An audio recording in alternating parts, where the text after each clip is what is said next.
You have said that we have bills coming up.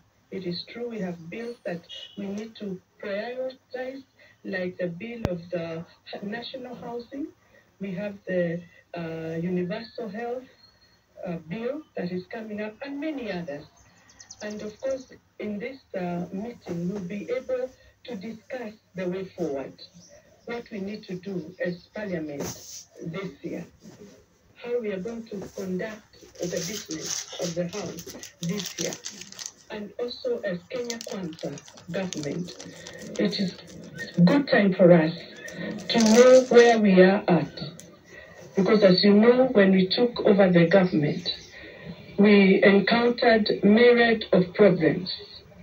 And by God's grace, we've been able to sort majority of the problems that we found. The issue of cost of living. The cost of unga was so high because we didn't have harvest. But today we thank God because we have a lot of maize harvest in Kenya. So the cost has really dropped. We want to plan the way forward in terms of economy of this country.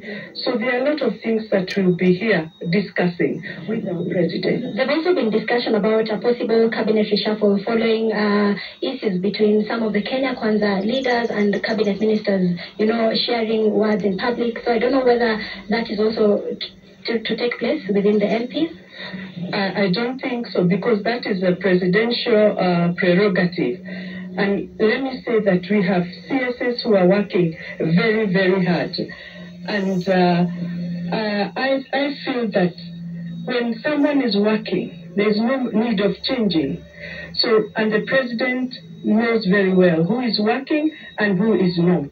So for that, I may not comment because it is not for us as parliamentarians. We leave that to the president. But so far, so good. The CSS are doing a good job. And the ones who are not doing a good job, the president knows what to do with them.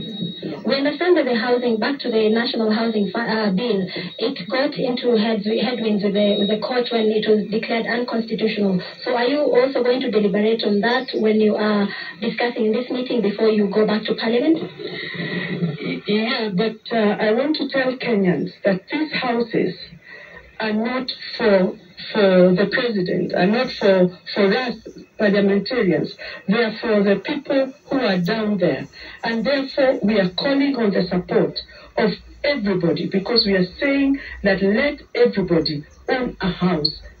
And it is possible. So I know we have the naysayers, but I know that for sure this should be made to work.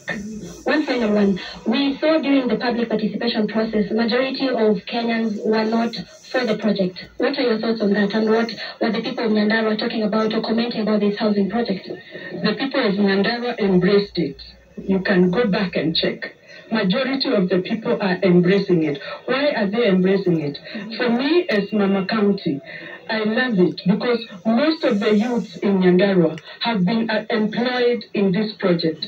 We have right now 1,500 youths that have been employed in Nyandarua. So for me, I support because we are creating employment for our youth. Thank you very much.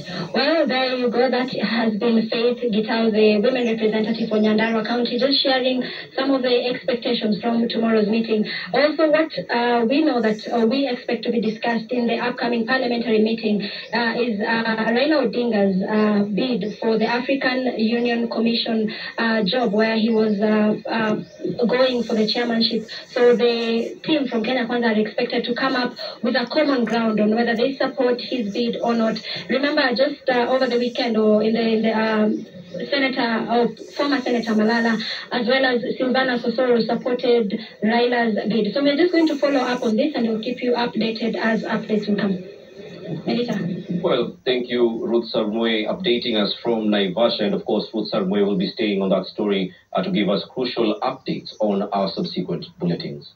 Now, from Nakuru County to Siaya County, a family in a Lagos Songa sub-county in Siaya County is seeking justice following the mysterious death of their son.